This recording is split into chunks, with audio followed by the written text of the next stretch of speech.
Hello and welcome.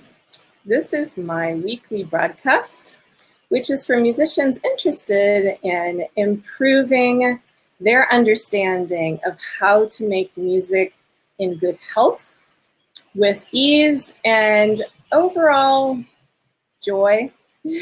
So I'm Jennifer Roig-Francolí. If we haven't met yet, I am the creator of The Art of Freedom for Musicians. And I'm also a certified teacher of the Alexander technique. And I teach almost exclusively online. So it's kind of a new way of experiencing the Alexander technique. So before we dive into this topic, which is about strength for musicians, it's a question I get a lot from my students and other people interested. Before we do that, I just want to make sure that everybody watching is aware that there is a free Facebook group devoted to mind-body holistic music making.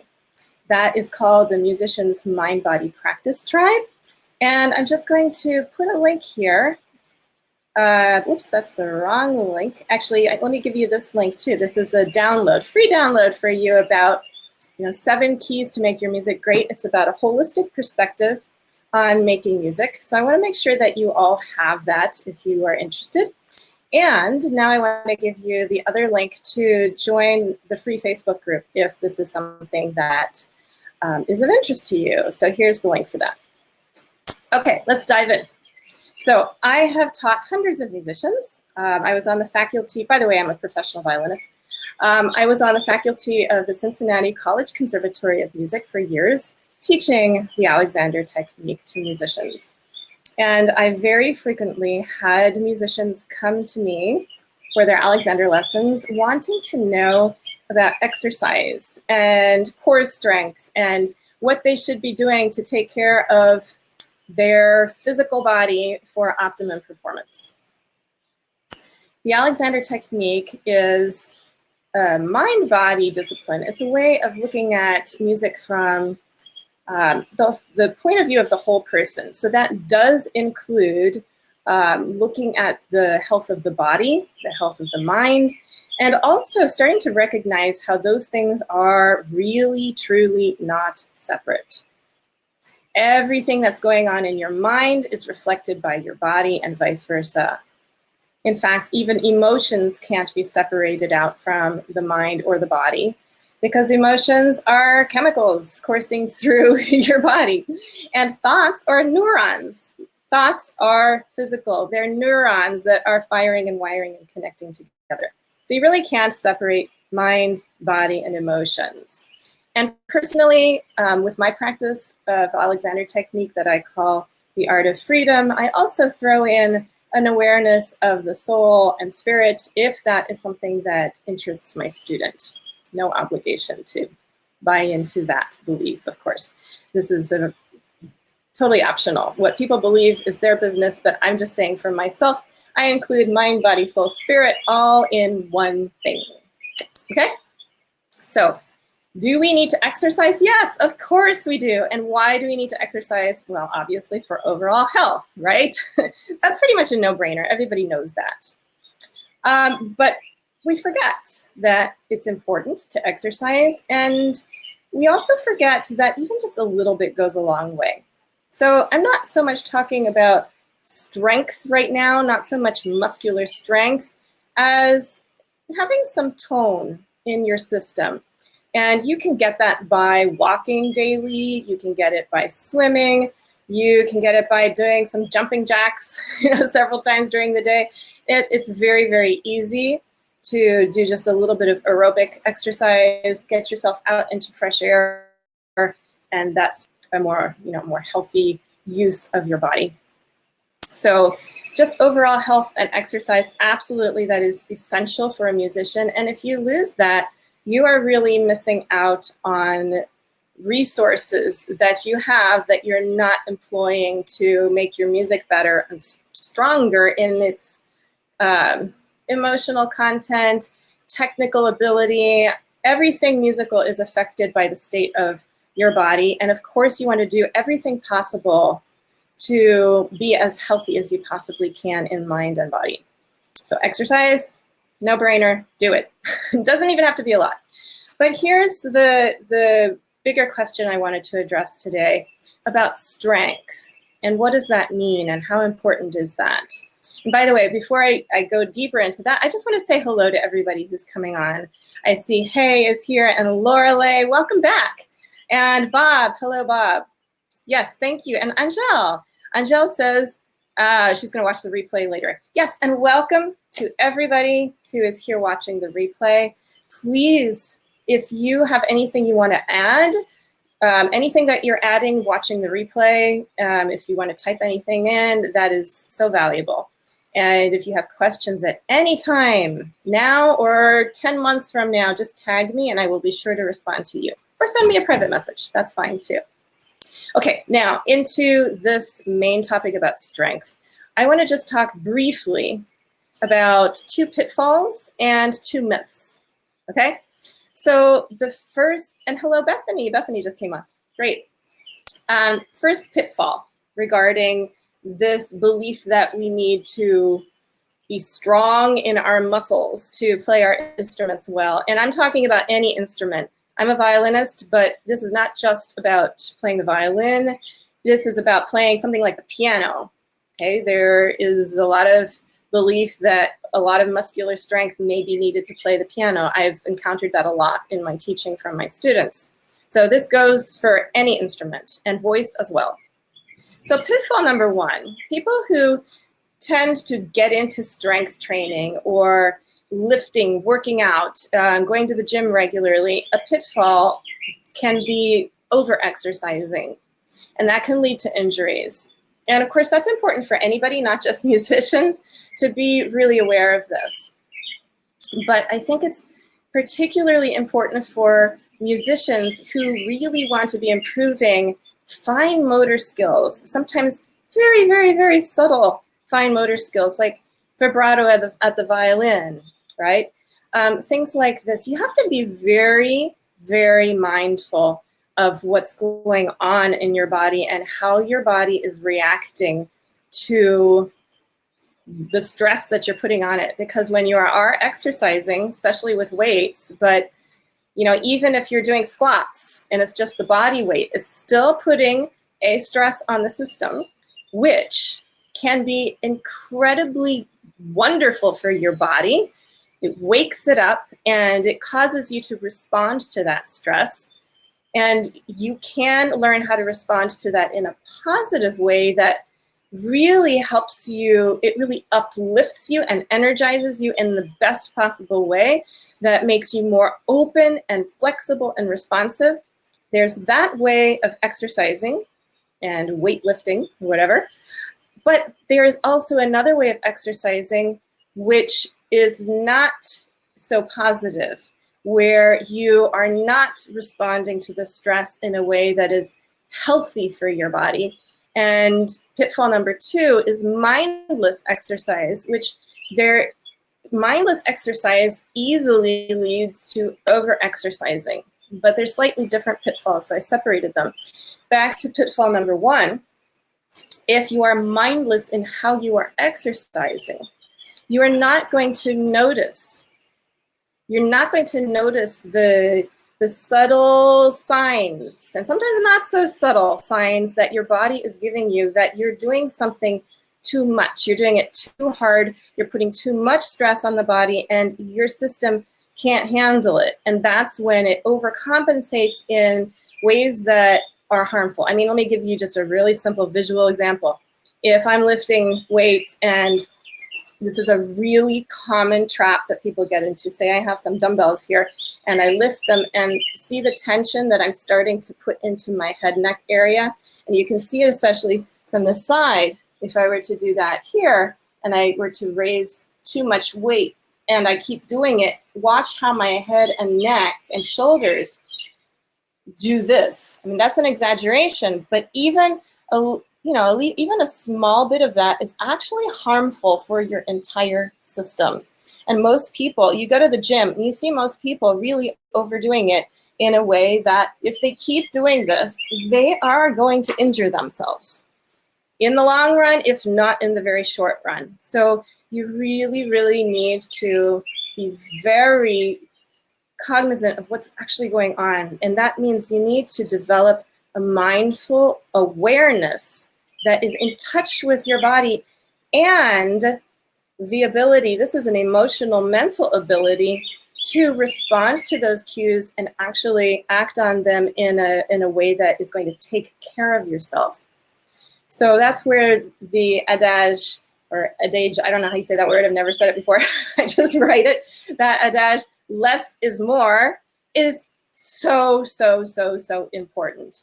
Even just doing a couple of, lifts of dumbbells with a free head neck area, free of excess unnecessary tension, is going to be hugely helpful for you overall, whereas just a couple done badly is really going to be harmful. But most people don't just do a couple badly, unfortunately, which wouldn't be that bad, but they do many repetitions badly. Okay, so overuse, over-exercising, not listening to your body, pushing through discomfort, pushing through pain is a recipe for injury.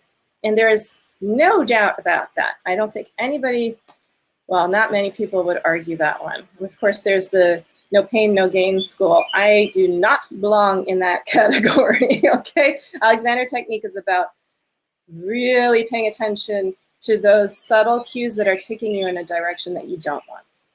Also, it's possible to overbulk your muscles, and then you're, like, for instance, if you are a big weightlifter, bodybuilder, you're going to have huge muscles, right? But then if you want to do very, very subtle things with the vibrato or your bowing technique or articulation, your system is just not going to be as sensitive, in my experience. That's how I understand it.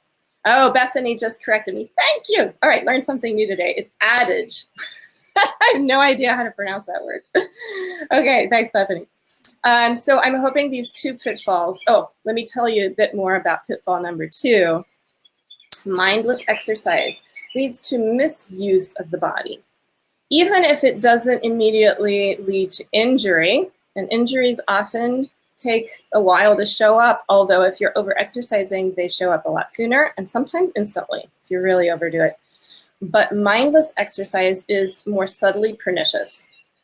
So what I mean by mindless exercise is, like, if you're doing an exercise and you're not really paying attention and there's excess tension in there and you don't really know it, and you're just mindlessly going, even running can have this effect over time. What you're doing is you're emphasizing your habits of excess tension. Okay, so let's say that you have a habit of walking around like this. I'm pulling my head kind of back and down and crunching it into my shoulder area, but let's say this is my personality and this is me, and I go around through life like this, and I sit at the computer for hours a day, which I do, but not like this because I'd be hurting. But say that's my kind of habitual way of being. There is a lot of excess. You can probably see this around my head neck area. But if I were to run like this, then I'm putting a lot of excess stress, extra stress on my system by doing the running. And that's going to overemphasize this habit so that it's going to make it stronger. It's going to make this tightening direction more pronounced. So it's actually, in those cases, worse for you to do the running than to do no running at all. Okay? It may have some benefits, as in getting up your heart rate and so forth, but your overall system is not going to do better from running badly. All right? So that takes, I'm going to now get into myth number 1, which is kind of is a segue from this pitfall. But before I do that, I'd like to just check in and see if there are any comments here that are relating to what I'm saying, or any questions. Hey asks, is it possible that most people in a gym over-exercise and don't care enough about their limits? Absolutely. I have spent a lot of time at gyms. And I've watched people with a trained eye, and I'm talking trained from an Alexander technique perspective, which is very often very different from a personal trainer perspective, because they don't have the understanding that we do of the head-neck relationship. They haven't been trained in that, whereas an Alexander technique teacher has. And personal trainers have not been trained to see the very, very subtle changes in that head-neck relationship that Alexander teachers have. So yes, I would say most people going to a gym over-exercise and don't take care enough about their limits. Most people are not as sensitive as they could be to the signs that their body is giving them that they've reached their limit. And there's this belief that's a cultural, societal belief that if you just push yourself a little more beyond that limit, that's a good thing. It's not a good thing to push yourself beyond your limit, because your body will buckle and your body will go into this compressing state, which is not healthy. And then you have to know how to undo that compression and let go of it. And most people, when they're exercising, they pay much more attention to the crunching part, the tightening part, than the releasing and letting go part. There's always a crunching and a releasing, a tensing and a letting go. And people think of exercise as tensing practice. Well, we're already very good at tensing. Trust me, people can tense without any problem. People are not good at letting go and undoing that tension once it has built up. So yes, my answer to that is absolutely yes. Bob is talking about a recommendation from Shirley Smith-Kirsten, who I admit I do not know who she is. She recommends swimming as a form of low-impact exercise. Personally, swimming is my favorite exercise. In fact, I was doing it this morning, and then I was just lying outside in the sun afterwards. You may see that I'm almost a little sunburnt, a little pink today. That's because I went and did my swimming this morning. But again, I didn't overdo it. I just enjoyed. That's another key. You've got to enjoy the exercise you do, because if you don't, you're fighting against yourself.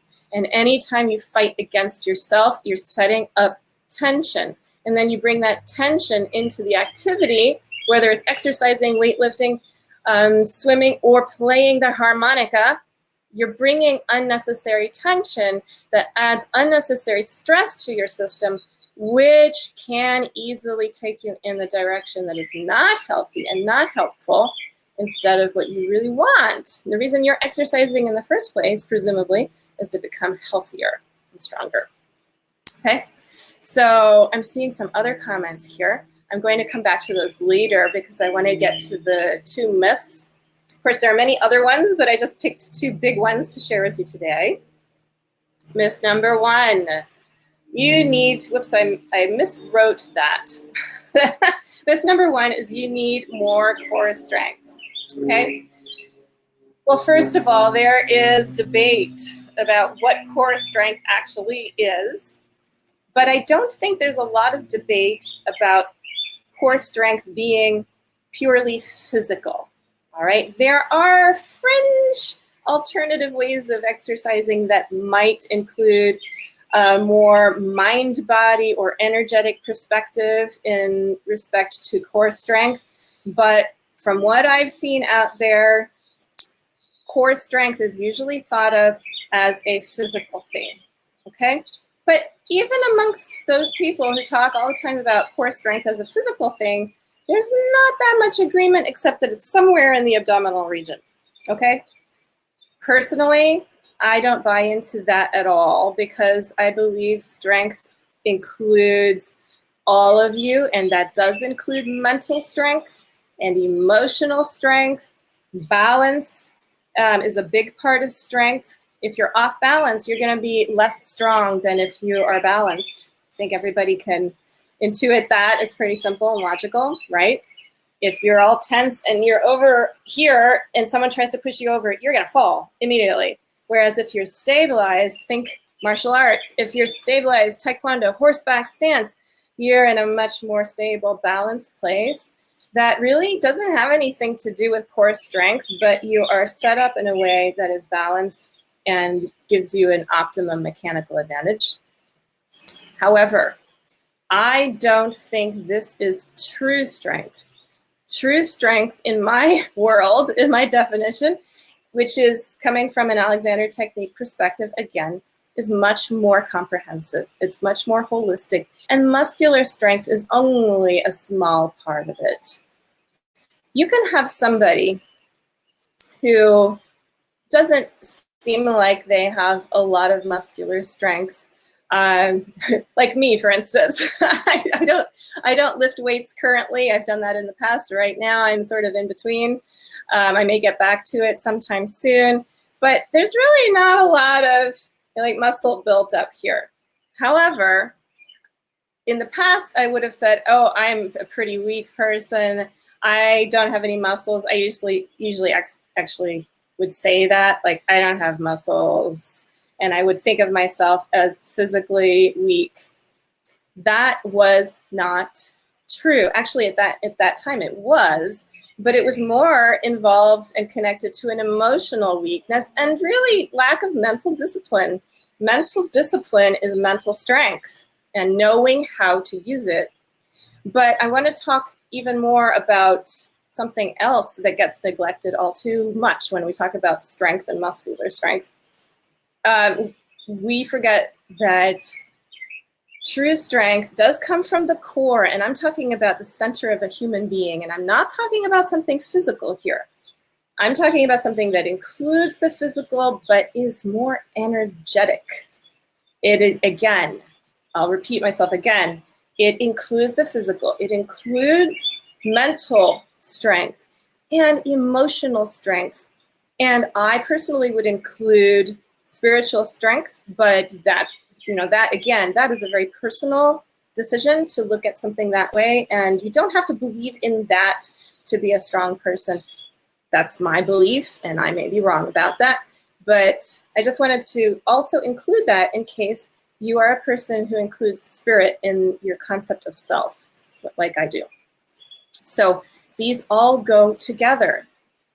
And that kind of core strength that includes the whole person is what allows us to express ideas effectively from the brain, from the mind, through the physical body, through the nervous system, to employ the muscles to do what it is we want to do with our musical instruments, or swim or exercise or whatever.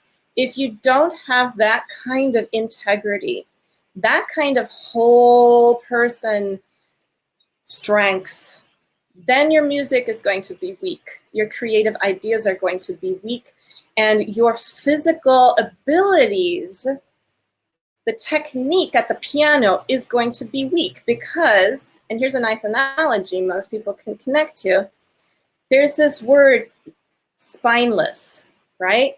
If you think of a spineless person, that's a weak person. That's a person that can't stand up to anything, can't stand up for themselves, has no integrity, right? Spineless. Well, if you think of spineless in a holistic perspective, you're also not using the strength of your spine. And I'm talking about the natural design of the spine and the muscles and everything in the whole body that's connected to the spine and therefore connected to the neuromuscular skeletal system, right? It's all connected, and it all starts up here in the brain, and that is directed by the mind. So when you have constructive, conscious direction of energy, that is really the key to strength, to real, true strength. And that makes for power at the piano. If you're using your whole self, pianists know this. If you try to force the sound as a pianist, or you force the sound as a violinist, you actually end up with a weak sound that does not project. If you use your whole self and put your whole self, your whole weight into the piano with a well-directed energy that's full of heart and expressiveness and liveliness and intelligence and intention and clarity of creative idea, that's the source of your strength, not your muscles. Muscles are a very small part of it. So the other thing that I wanted to, does this make sense to everybody out there? let's hear. I would love to hear back from you on this, what I just said about core strength is not a muscular thing. Real, true core strength is whole person integrity and strength of self, including character. That's a big part of it. Having a strong character that has convictions that can be expressed without the need to force or convince. You don't need to convince anybody of your convictions. You just express them. You express them out your whole self, out your musical instrument, and it projects itself. This has been my experience, and that is what we can see in the great performances by great musicians, right? So I just have one other little thing that I wanted to say. Myth number 2, musicians aren't athletes. Of course we're athletes. I know a lot of people talk about this. This is not something I've made up. You hear about this all over.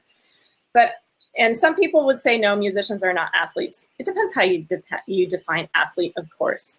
But I think musicians tend to forget how important the body is and that we need a healthy body, back to what I said in the beginning. Right? You cannot neglect your overall health and expect to make great music with your whole vibrant self, right? That's just not fair to yourself if you think that, okay?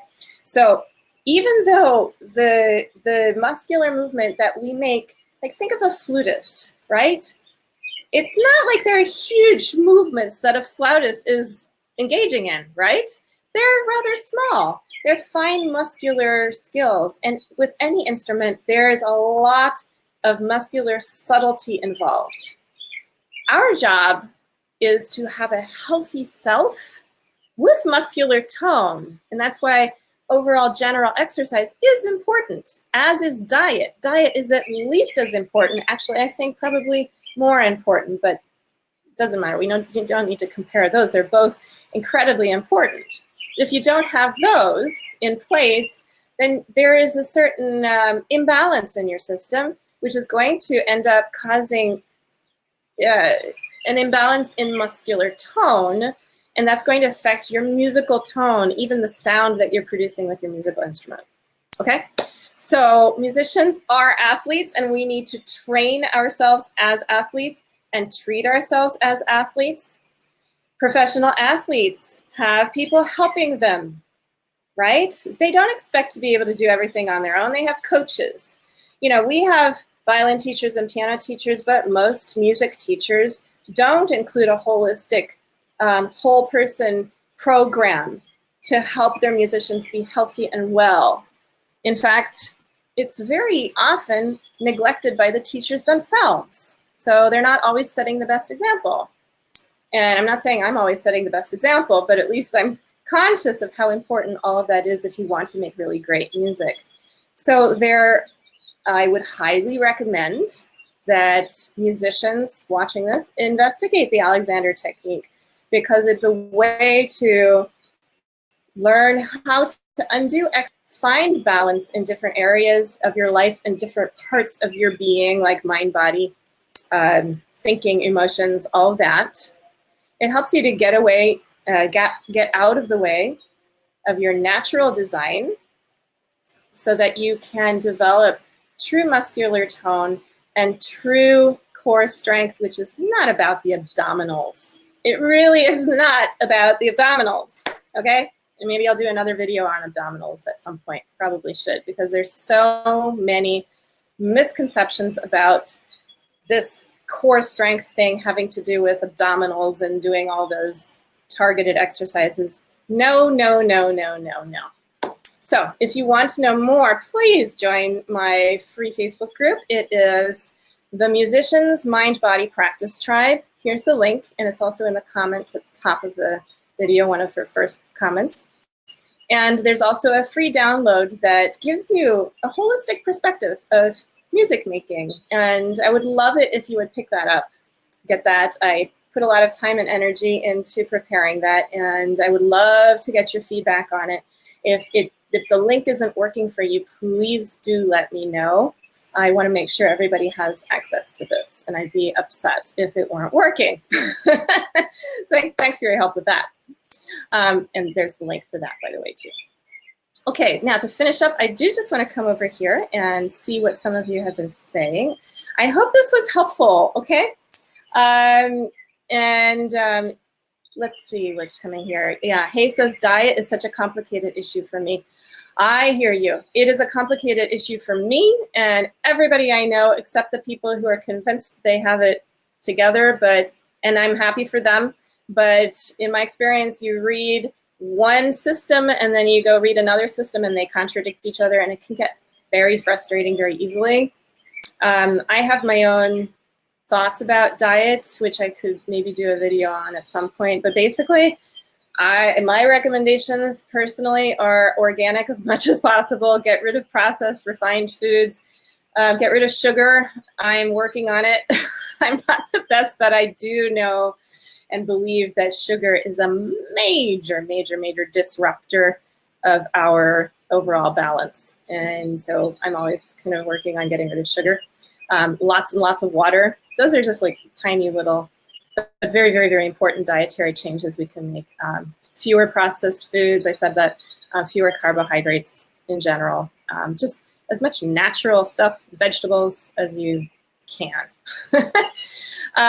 Bethany says, we are endurance athletes. Oh, yes, endurance and stamina. That was a question that came up in one of my videos last week, which I haven't addressed yet, but thank you. I'm so glad you said that, Bethany. Yes, when you are in balance with your whole self, you can build up endurance much more easily and you want to do that, building up stamina and endurance. You want to build that up slowly and incrementally and not push yourself. So just do what you can do, even if it's just 5 minutes of whatever it is. And then the next day, do 5 minutes again, or skip a day and do 5 minutes. And just enjoy those 5 minutes. That's the key. If you enjoy what you're doing, then in a while you can increase it to 6 minutes or 10 minutes of whatever it is. But there's no hurry. There's no rush to improve your health. You're doing it every single time you think about it and take any kind of an action. You're going in a better direction. Okay, so thank you for saying that. We are, as musicians, endurance athletes. To play through an opera in the pit as an orchestra musician, you've got to be an athlete to do that and endure. Also, in cramped conditions, sometimes you need to be able to think in ways that allow inner space so that you're healthy on the inside when you're cramped on the outside. And that is possible, but it requires training and skill to know exactly how to do that. There are tools. And by the way, if you want to learn specific tools about this, please, again, message me. Ask me. I teach online and I teach musicians of all skill levels, all instruments. We have fantastic, fun group classes. Everybody here is invited. Please, if you're curious about learning more, don't hesitate to contact me personally through Messenger or email me at jennifer@artoffreedom.me. Okay? Let's see what else is here. Hey also says, yes, this all makes a lot of sense to me, but I feel that there are so many knowledges that I don't know and don't apply. Of course. Yes, we can't know everything. And these are just general recommendations, right? And you just do the best you can. And as long as you stay curious and open to learning, and you have a desire for a more integrated, healthy, balanced way of using yourself in life and at your instrument, then you're going in a good direction.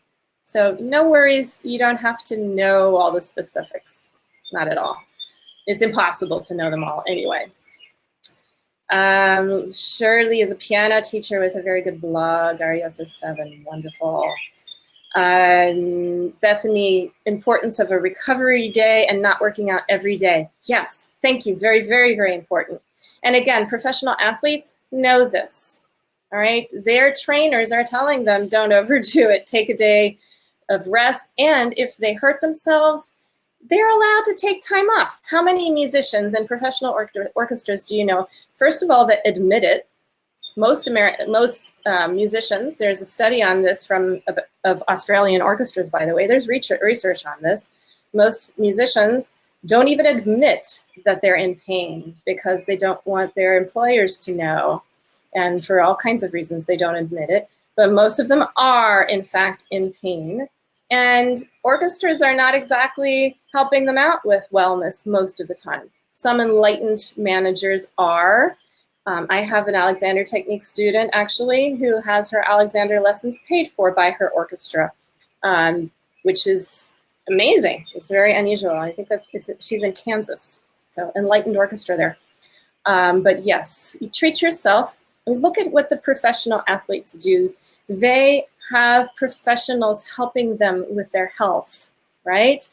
They don't just count on the football coach to teach them everything. They have a physical therapist, they have massages, they have whatever. Now, I'm not saying musicians need all those things, because I'm a firm believer that the Alexander Technique, is the best. Of course, I'm biased, but that's from many, many years of experience. Also having tried out physical therapy and massage and chiropractic, and they were not as good as the Alexander Technique for me personally. So, but there's a time and a place for all of those things, and they're all great potentially. Okay, let me see what else is showing up here that I may have missed. Oh, Lorelei says, I play clarinet and my right arm often bothers me. Yes, so if your right arm is in pain, I would not recommend that you do exercise with your right arm when it's in pain. I would recommend more restorative things. There's a fantastic Alexander Technique etude. It's a primal Alexander etude developed by Mio Morales that I teach in my free Facebook group. You can join the group. I think, Lorelei, you're actually a member of my group. So if you go to the videos section and look for the cycle, I highly recommend that you do that twice a day for a period of time and then see if that helps. But there's so much more to the Alexander Technique than the cycle. I would just suggest that you start there if you haven't already and make it a regular twice a day practice. I have a free, actually I'm going to give everyone the link to that as well. I have a 5-day best warm-up challenge doing the cycle. It's you can join that and do that on your own. You'll get daily emails to help you with this, to develop a regular practice. And the cycle is very, very, very simple. It's easy to do, and it takes only 2 minutes. It's the best warm-up before your musical practice, at least that I know of. So that's a place to start. And then there is so much more to the Alexander Technique than that little entry experience, but even that is helpful on its own. So please contact me if you want to learn more about pain relief, pain prevention, pain management, basically, how to deal with pain if you're a musician. In fact, I have an online self-study course for musicians in pain, and I'm going to be sharing that sometime. I've already run that live, and I'm going to be sharing it again in a few months. So if you're curious about that, let me know, and I can make sure you find out when I'm offering that. Okay, all right, I think this is about it for today. You're very welcome, hey, and everyone else. I hope that you found this useful. Please don't hesitate to tell other people about this if you know of anybody who might be interested in this kind of perspective, or anybody who works out. And again, come to the tribe, ask me any questions. We can follow up on this in a discussion there. And make music in good health and listen to your body. Listen to your emotions and how they resonate in your body. Do not over-exercise. You need to do far less than you may think.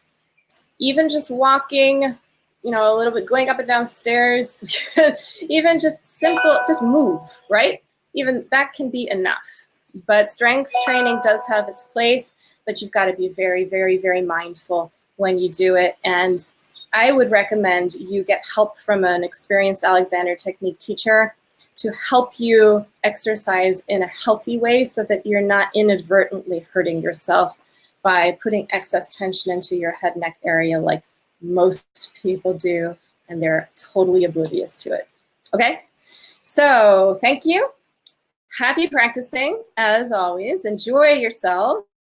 And lots of love to everybody out there. Bye-bye.